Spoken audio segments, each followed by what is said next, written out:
Եթերում լրատվական թողարկումն է ժամի գլխավոր իրադարձություններով։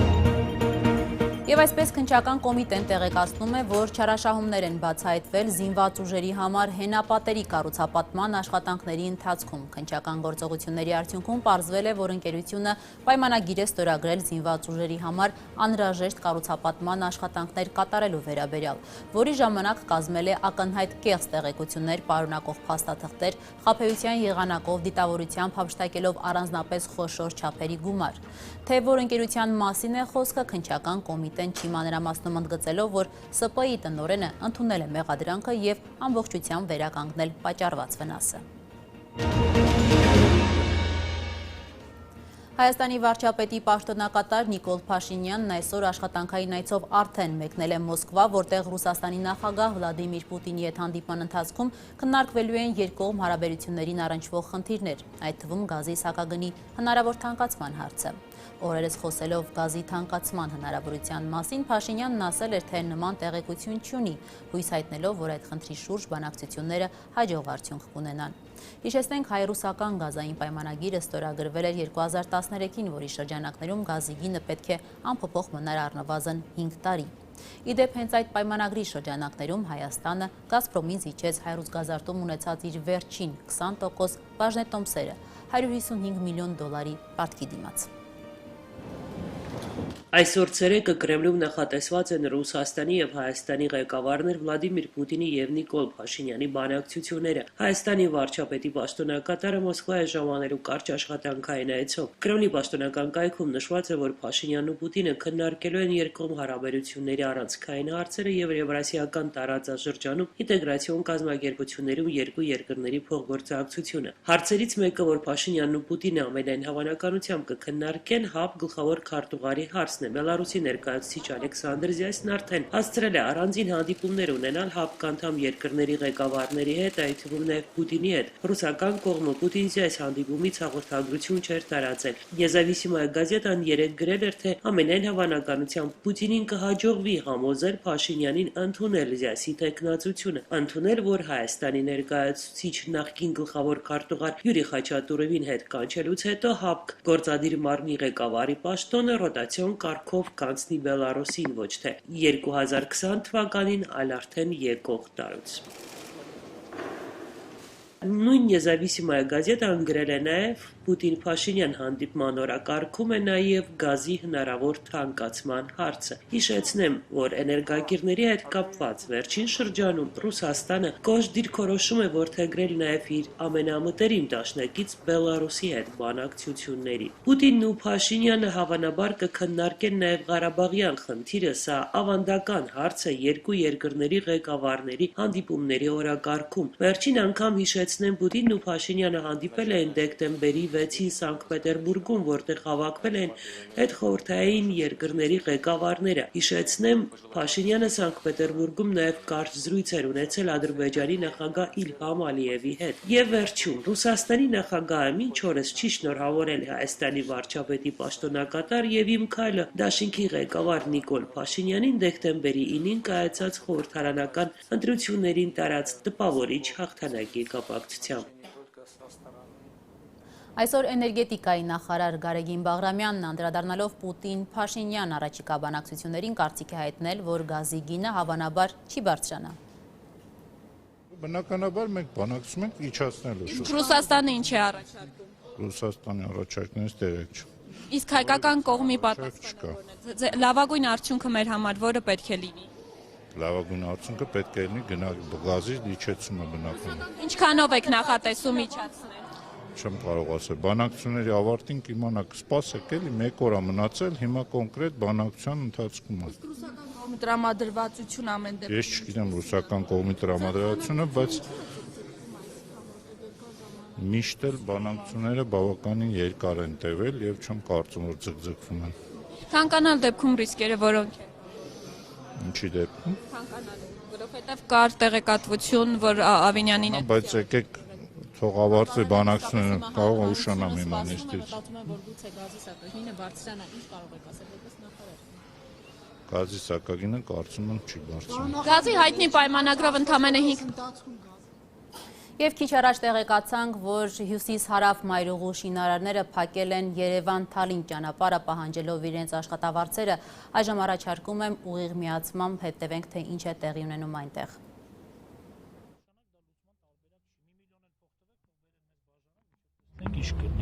Այդպես շատ տեղեր գործատուներ աշխատավարձ չեն վճարում, բոլորի տեղը մենք վճարենք։ Բոլորի տեղը Այդ չեմ ասում, մի հատ տեղը հասկանանք, որտեղից վճարենք։ Մարսպետ, Տրգդավոյ բանվորը մեղավոր է, որ այսօր սոված պինստի 5 ամիս երկրում կա կառավարություն օրենք, քաշեք դադարան, քաշեք դադախազդուն, ձեռները կանդալեք Դուք այս պահին ուղիղ եթերում եք կբացատրեք որն է ձեր խնդիրը եւ ինչ է պահանջում։ Իմ աշխատավարձն է, այս բոլորի հետ միասին իմ ընկերներն են, իմ աշխատանքային ընկերները աշխատել են, բոլորիս միտքը նույնն է, ցանկությունը նույնն է, 4 ամիս, 5 ամիս մարդիկ փող չեն ստացել։ Կոնկրետ ես այդ հիմնարկում ինժեներ մեխանիկն եմ։ Իմ ընկերների հետ միասին անունը կնշեք։ Դենտալում թավալում ենք յուղի կեղտի մեջ այդ մեխանիզմները վերականգնում ենք, տանում ենք գիծը, օրինակ։ Այսօր ես ինչի՞ պիտի պարկեի յուղի մեջ, կեղտի մեջ, իմ հայրենիքի համար փող իրա տեղ, որ կառուցվեր, չէ՞։ Մեզ շատ տգեղ էր, որ իսպանացին եկել է մեզ տերականություն, մեր փողերը տանում է, բոլորը ազգին է, միան ինչ ված չի։ Մենք կարում ենք կառուցենք, ինչի նախքին կառավարություն սա արեց։ Այսօր եթե ձեռնատու կազմակերպություն չի, այդ 27 միլիոն թալանողը, հանեք մաքրեք մեր երկրից, նրանք մեր երկրի տերերը չեն, մեր երկրի տերը մենք ենք, ժողովուրդը։ Դուք քանի ամիս աշխատավարձ չեք ստացել։ 4 ամիս։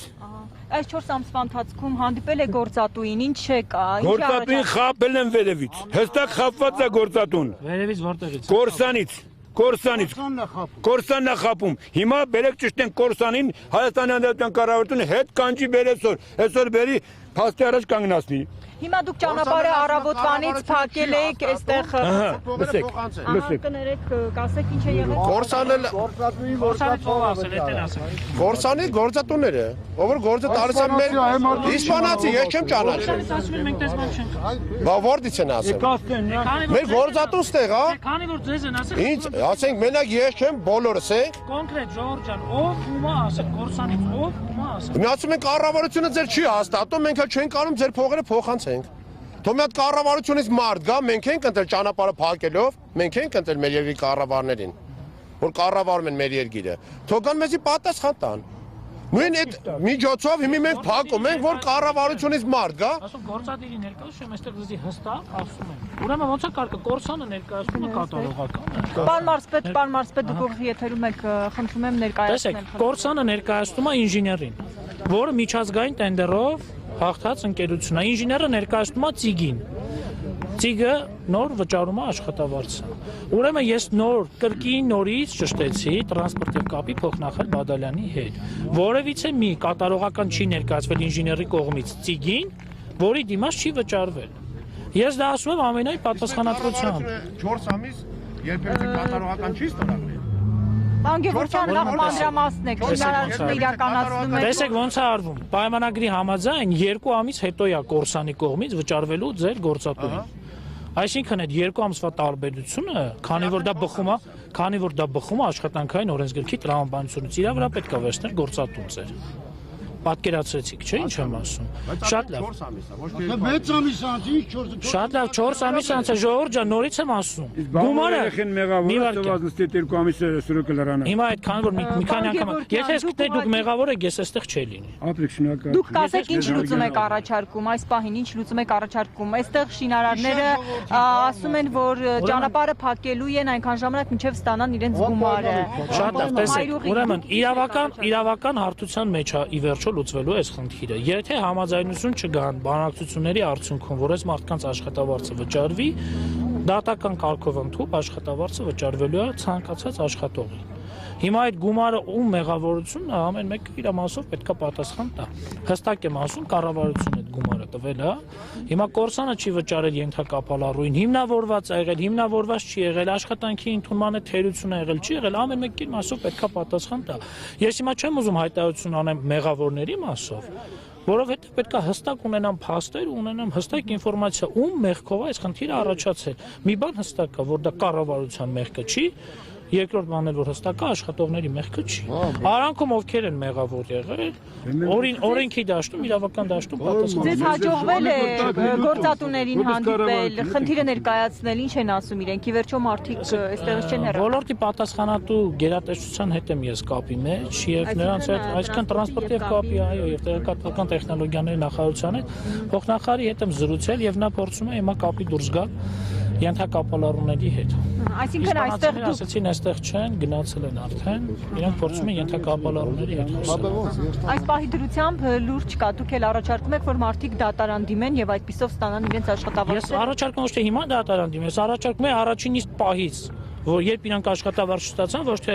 լսեին հավաստիացումները, որ այս մեկն է խափում, այն մյուսն է խափում, դե միշտ հեշտ է, չէ՞ լինում։ Մեղադրել են ամենաանհասանելի տեղին, էլի, իբր ամենաբարձր տեղին։ Այնինչ իրականում կառավարությունը իր պարտականությունները կատարել է։ Պետք չէ 4 ամիս սպասել։ Ես դա եմ ասում, բայց եթե սպասել են, կապ չունի, խնդիրը նույն կերպով է լուծվում։ Հիմա դուք շինարարների հետ մնալու եք այստեղ, հա, մինչև երբ։ Պետք է հասկանանք խնդիրը ոնց է լուծվում։ Ես հիմա սպասում եմ պարոն Բադալյանը Ծիգի տնօրեն ով 3 աշխատանքից ազատվելու դիմագրել, հրավիրել են նախարարություն, նախարարը անձամբ զբաղվում է հարցով։ Տեսնենք ինչ լուծում են տալիս։ Այս բանին տրանսպորտի եւ կապի նախարարությունում քննարկում են անում այս թեմայով։ Շատ լավ, դուք մեզ կներկայացնեք։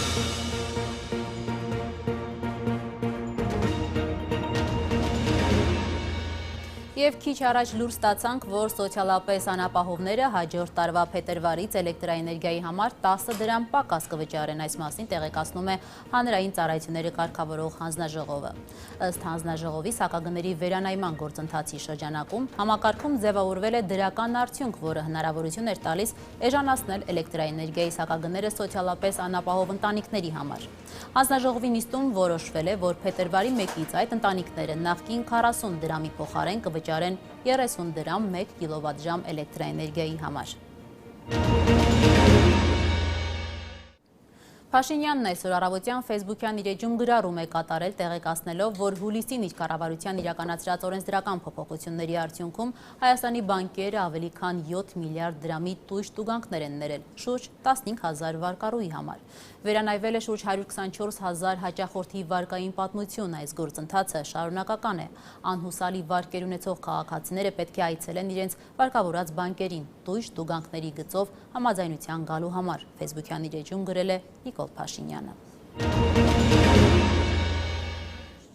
Կառավարությունն իրենից կախված ամեն ինչ անելու է խոսքի ազատությունը, մամուլի ազատությունը պաշտպանելու եւ զարգացնելու համար, լրատվամիջոցների հետ հանդիպմանը վստահեցրել է վարչապետի պաշտոնակատարը։ Նիկոլ Փաշինյանը շեշտել է, թե այսօր ամենամեծ մարտահրավերը ոչ միայն Հայաստանում, այլև ամբողջ աշխարհում այսպես կոչված fake news ինստիտուտի գոյացման պայմաններում ճշմարտությունը ոչ ճշմարտությունից տարբերելն է։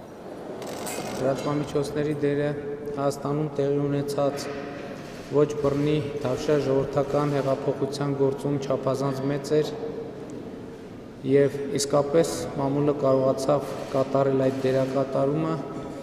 եւ դառնալ վստահելի աղբյուր Հայաստանի քաղաքացիների համար, Սփյուռքի մեր հայրենակիցների համար տեղեկանալու թե ինչ է կատարվում Հայաստանի Հանրապետությունում։ Երրորդ հանրապետության պատմության մեջ մամուլը երբեք ավելի ազատ չի եղել, քան է այսօր եւ ուզում եմ մեկնաբանել, թե ինչ է սա նշանակում։ Սա նշանակում է, որ կառավարությունը չի միջամտում եւ չի ձգտում միջամտել լրատվամիջոցների աշխատանքին, գուցե իներցիա կա, որ իշխանությունը այնպիսին է, ինչպիսին եղել է եւ այդպիսին շարունակելու է մնալ։ Ոմանք փորձում են դա ապացուցել, ոմանք իմ կարծիքով ուղղակի իներցիայով ընկալում են այդպես, ինչը ես համոզված եմ ժամանակի ընթացքում կշտկվի։ Իհարկե, ինչ որ տեղի ունեցավ Հայաստանի Հանրապետությունում, որոշակի շոկ է նաև մամուլի համար, որովհետև լրատվամիջոցները մենք բոլորս սովորել ենք աշխատել մի պայմաններում, մի տրամաբանության մեջ եւ ըստ էության շատերն էին տրամադրվել, որ դեռ շատ երկար տարիներ այդ տրամաբանության մեջ են աշխատելու եւ այդ պայմաններում փոփոխությունները շատ լրատվամիջոցների իրենց սովորական աշխատանքի